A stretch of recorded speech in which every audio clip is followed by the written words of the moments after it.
Good evening, friends. This is Michele Grove speaking. I'm the Interim Director of Religious Education with the Unitarian Universalist Church of Urbana-Champaign, and I have had an excellent time with the 5 congregations who have come together to study the Unitarian Universalist Association's Commission on Institutional Changes book and findings called Widening the Circle of Concern. This 11-week study, which has somewhere between 60, 70 or more people from 5 different central Illinois UU congregations together, has just been a dream, and I can't thank you enough for your work. So tonight, which is February 25th, 2021, we engaged in Chapter 6, which is about religious professionals. And there's so many ways in which we can talk about this chapter. Just like every chapter, there are different angles and different things in which we can highlight. And I wanted to do a slideshow based on some things that we did not have the opportunity to do this evening. And that was to look at a history of the religious professionalism as it relates to congregational polity. I know that Chapter 2, which dealt with polity, was a difficult one because polity is not something that we talk about a lot. So this slideshow is to kind of dig into that deeper and maybe even give you all some places to have some more conversations. And just know too that there's a section of this that looks at the relationship between ministers and religious educators. A lot of this can be broadened to all professional staff and the relationships that intersect between all professional staff and the lay leadership of a congregation. So this isn't just about those two. However, there's some history that can help us understand some of the unique dynamics that are a part of that. All right, let's begin.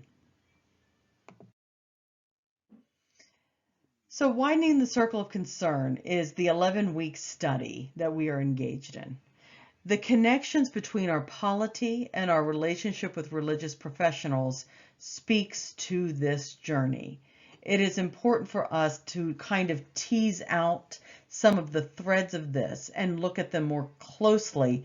And then when we get to a point of action, make some discernments on what kinds of things we wish to do to create both an atmosphere where people from different backgrounds, different gender, sexuality, race, and economic stand can actually feel comfortable and really enjoy working within our communities. And the other is then, how is it that we look at issues about fair compensation and making the employment or the call a really valuable experience for the whole community. So I want to begin, if I can, on polity and just kind of tease this out a bit. First of all, let's take a look at what polity is. So polity is the way in which we organize our communities. It is our governing systems. It's the ways in which we communicate. It's the ways in which we make decisions. That's the important. In Christian churches and other faith communities, there are 3 basic types. Sometimes a congregation might meld different types, but they usually fall into one of these 3 categories. The first is Episcopal Polity. This is a hierarchical polity where there is a bishop or a single leader at the head. Now, this could be the congregation, or it could be a broader group of congregations within the denomination. So, for example, my roots are United Methodist, and my father is a United Methodist minister, which means the bishop of the conference basically sets the tone within the guidance of the Book of Discipline. And the bishop basically says, this is where you're serving. So there are stories when I was very young that my father would tell where the bishop at an annual conference would say, okay, you are now going to this church. And within a month, the family would pack up and go. The bishop basically sets all of that. So congregations like United Methodist, Roman Catholic, Episcopal, and Lutheran fall into this kind of polity. And each one has subtle changes to it. Now, a Presbyterian polity is not where it's not one person who's the head, but it's a group of elders. A group of some sort becomes the head, and that group has the power to make decisions for the community or for the larger organization, whether it's a conference, whether it's a synod, whatever they might call it. In congregational polity, the final authority rests with the congregation itself. Unitarian Universalists and our historic siblings, the Unitarians and the Universalists, are historically Congregationalist, which means the congregation is the ultimate authority. Now, there's an excellent document that outlines this, which is linked to this, this PowerPoint that you're welcome to check out. Please know, too, that there is some discussion among historians where they see some Presbyterian kinds of polity mixed in to historical Universalist polity. But I'm following kind of what is written right now, knowing that, of course, there's some places where that can be teased out further. Okay, so let's begin with the Cambridge Platform. It was published in 1648, even though groups of leaders from many congregations in Massachusetts discussed this prior to it.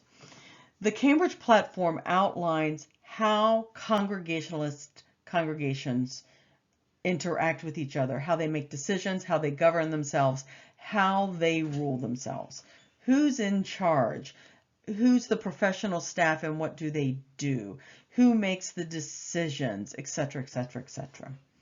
Now, I'm going to look at a piece of this and then I'm going to go back into history and work back up to 1648 so that some of what is in the Cambridge Platform might have a little bit more sense. So let's look at what this says about professionals. Okay. Elders, according to the Cambridge Platform, which is the Congregationalist churches of this time. Of the elders who are also in scriptures called bishops, some attend chiefly to the ministry of the word as the pastors and the teachers, and others attend especially unto rule, therefore calling ruling elders. So the congregational polity of this day, as outlined in the Cambridge Platform, has ministers that are proclamation and education, and groups of ruling elders which come from the laity.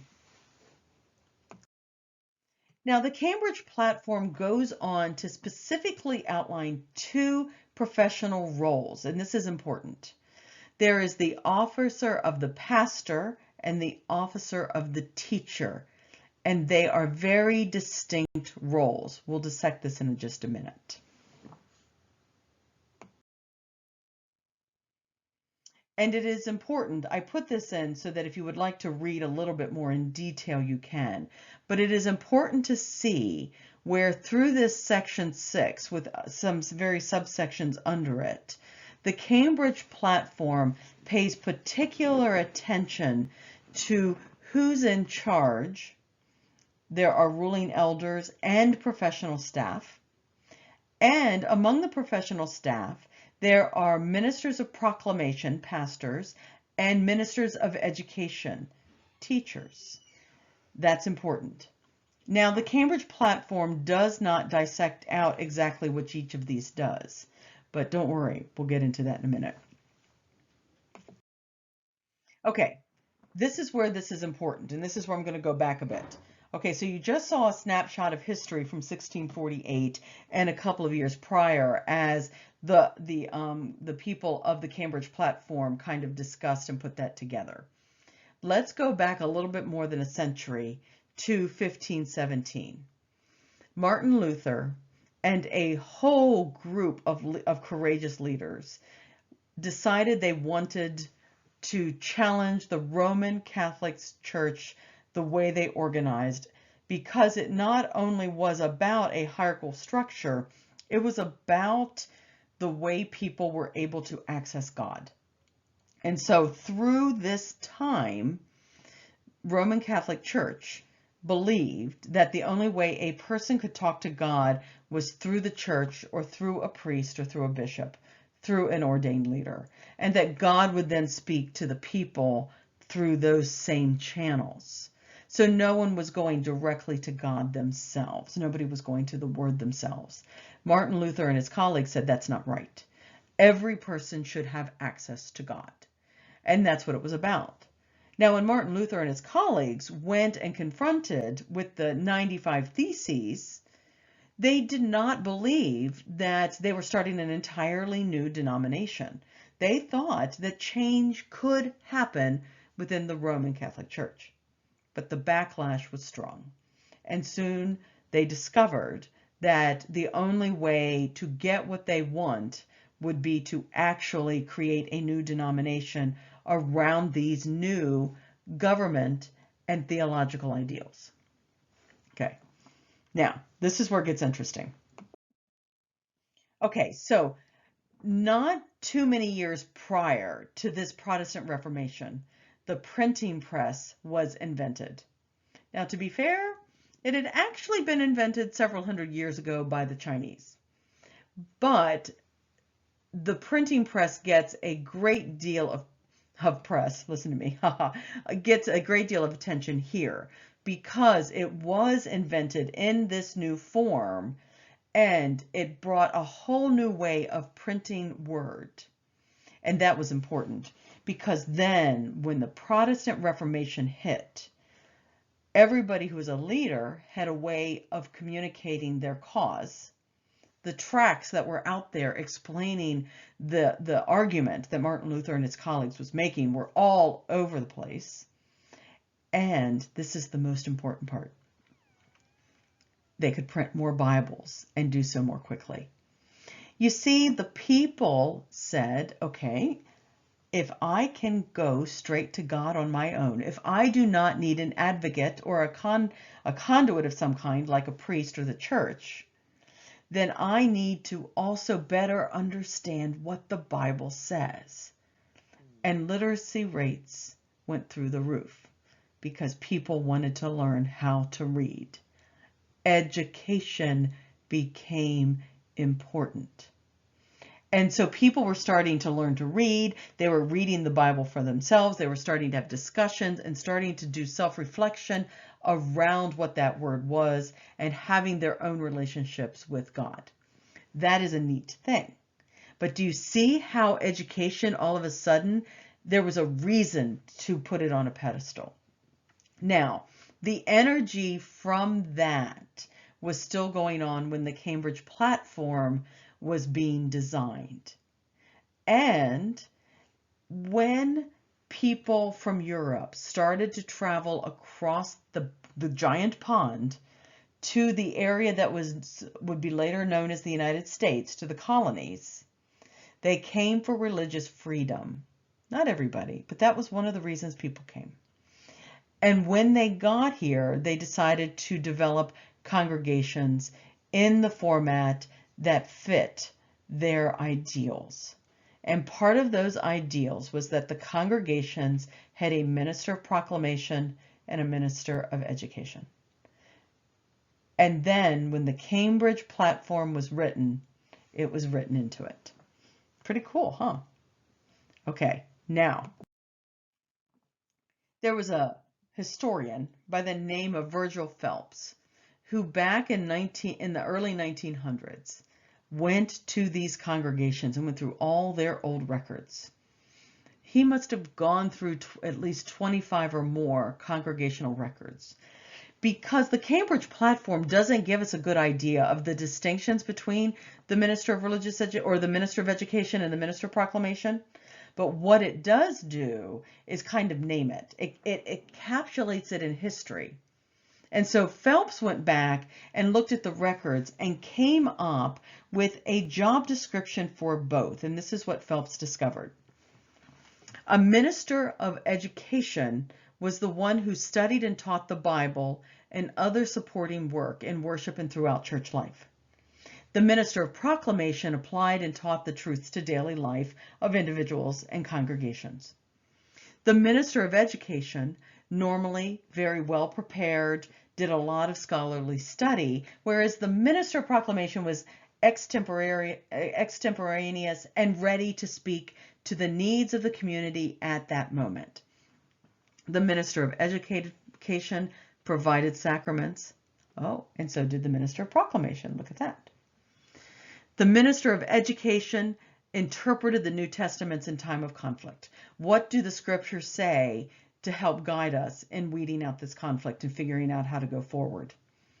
The minister of proclamation assisted in sorting out the conflict and bad behavior.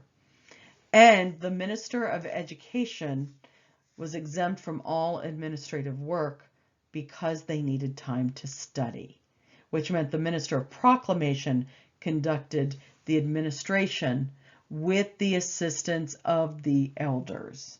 Those are key issues within Phelps's research. So, a couple of important notes. One, it was collaborative ministry. Each had its own distinct roles that served the greater church and the greater good.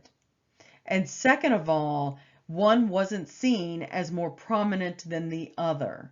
One might have been paid more than the other, but it wasn't necessarily one particular role. It was always based on experience, both the experience that minister brought into the congregation and the experience that they gained while in the congregation. Phelps says, both pastors functioned on the principle that religion ought to educate and education ought to make religious.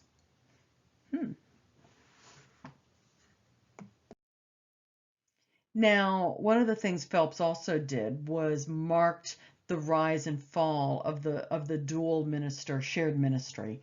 And shortly after the Cambridge Platform was published, there was a decline that started to happen in having dual ministers within these Congregationalist congregations of New England.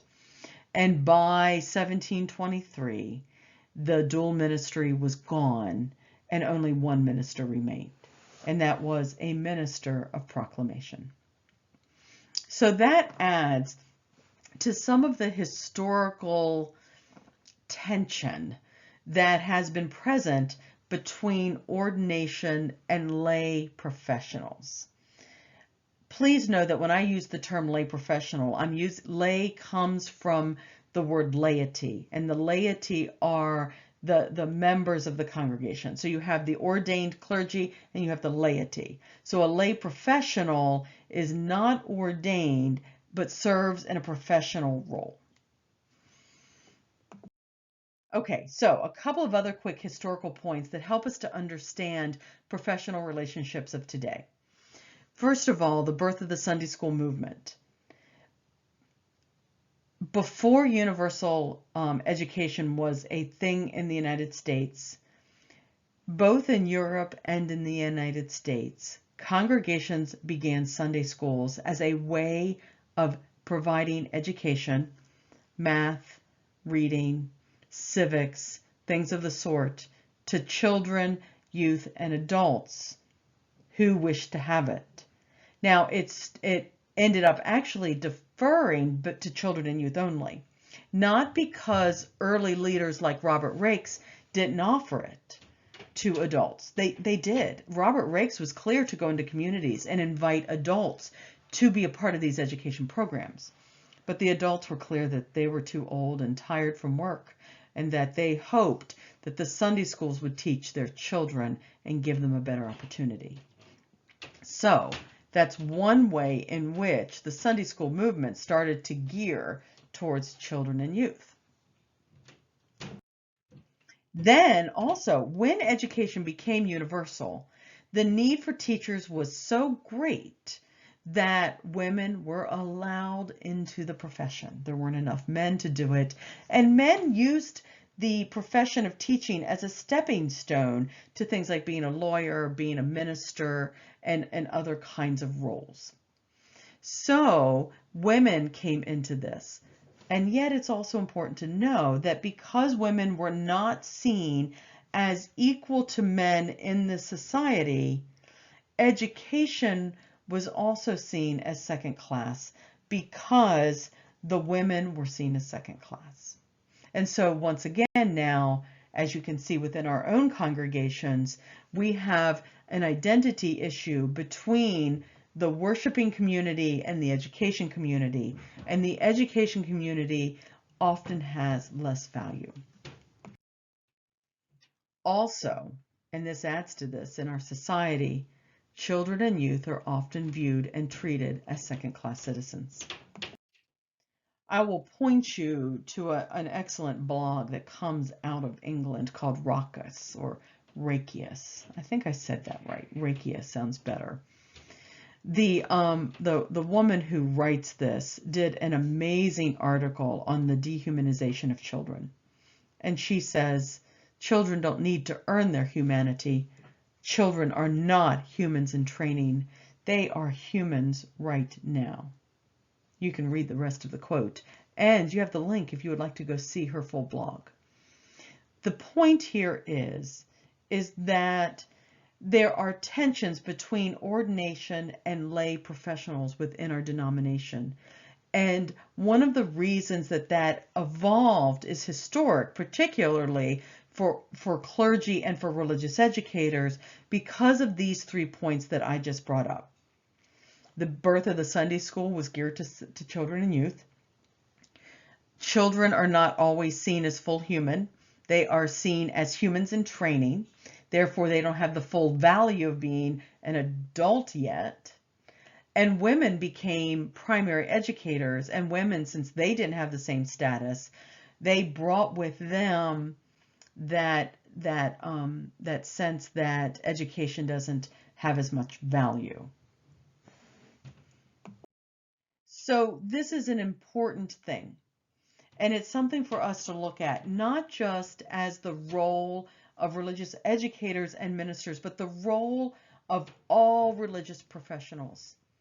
As a part of some of the work in which we're doing, here is a YouTube video, and you'll have the links to this, of a great interview with Aisha Hauser, Christina Rivera, and Michael Tino, who are the lead team ministry. They're the lead ministers. They are the ministers. And it's a team ministry of the Church of the Larger Fellowship. And they have done an amazing job in talking through some of what it means to be in team ministry and what that does for our denomination.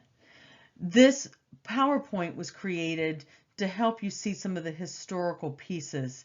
And when you see their interview, you'll see some of the references, and this might help fill in some of those gaps. I am grateful to Aisha, Christina, and Michael for giving of their time in putting this together. I learned a great deal from it, and I felt a sense of hope for our future as we look at new ways of being community. Because if we are going to widen the circle of concern, if we are going to break down the white supremacist culture, there are many things we need to look at. And the way we engage in professional and lay ministry is one of those. Thank you, my friends, for all you're doing. Blessings.